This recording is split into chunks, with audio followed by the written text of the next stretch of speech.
Sila ang mga uri ng Pilipinong madalas naaarawan, napapawisan at napupuyat para lamang kumita sa maliit na halaga.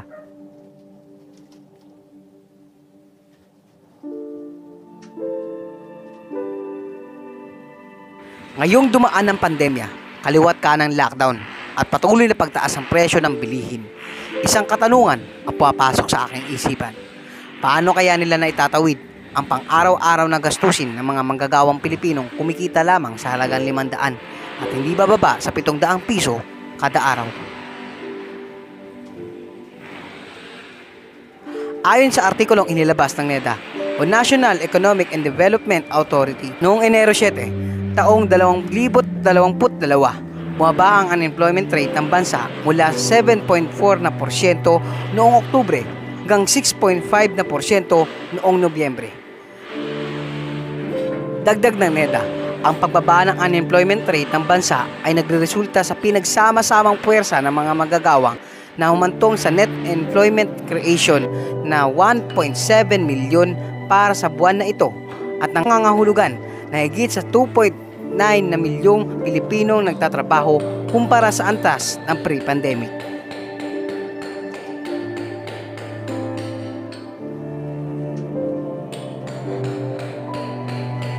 Ayon sa pagtatala ng PSA o Philippine Statistics Authority noong Mayo 6, taong 2022, umabot sa 65.4% ang itinaas ng bansa sa labor force participation noong Marso taong kasalukuyan simula nang pumasok ang coronavirus diseases noong taong 2019 o COVID-19 pandemic.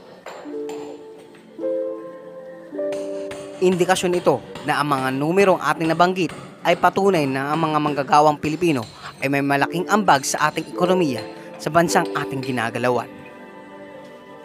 Ayon sa pagtatala ng PSA noong Mayo 12, taong kasalukuyan, ang Pilipinas ay nananatili sa 8.3% sa paglago ng GDP o Gross Domestic Product noong unang quarter ng taong 2022 dahil ito sa pangunahing ambag sa paggawa sa mga pabrika.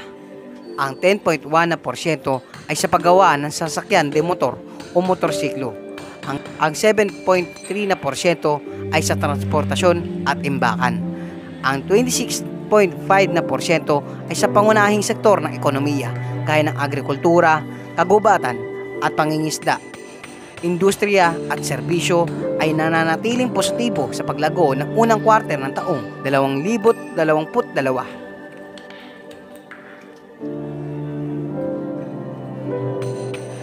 Sa mga talaang ito, tayo ay mapapaisip, kung walang mga manggagawang Pilipino, may masasakyan kaya tayo? May mga ilaw at tubig kaya tayo sa bawat kabahayan?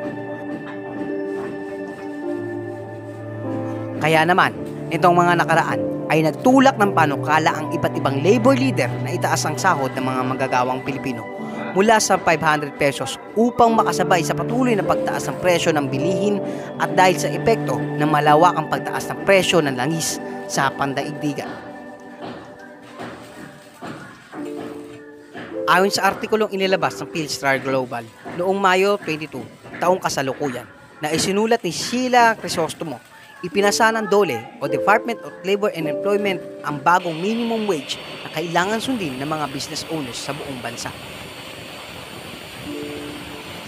Ayon sa ilalim ng Wage Order NCR 23 na may petsang Mayo 13, taong kasalukuyan, na ang arawang sahod ng mga manggagawang Pilipino na nasasakupan ng National Capital Region ay tataas sa bagong basic wage na 570 sa mga manggagawang hindi agrikultura at 533 para naman sa manggagawang agrikultura na ipapatupad noong June 4 taong ito. Ito na ba ang kasagutan sa kanilang pinapasan na gastusin sa pang-araw-araw?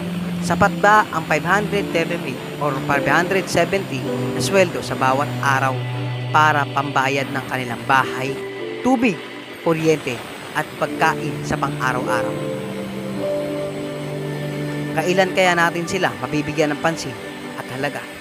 Kailan kaya natin mabibigyan ng pagkakataon at makadama ng ginhawa sa kanilang paggawa?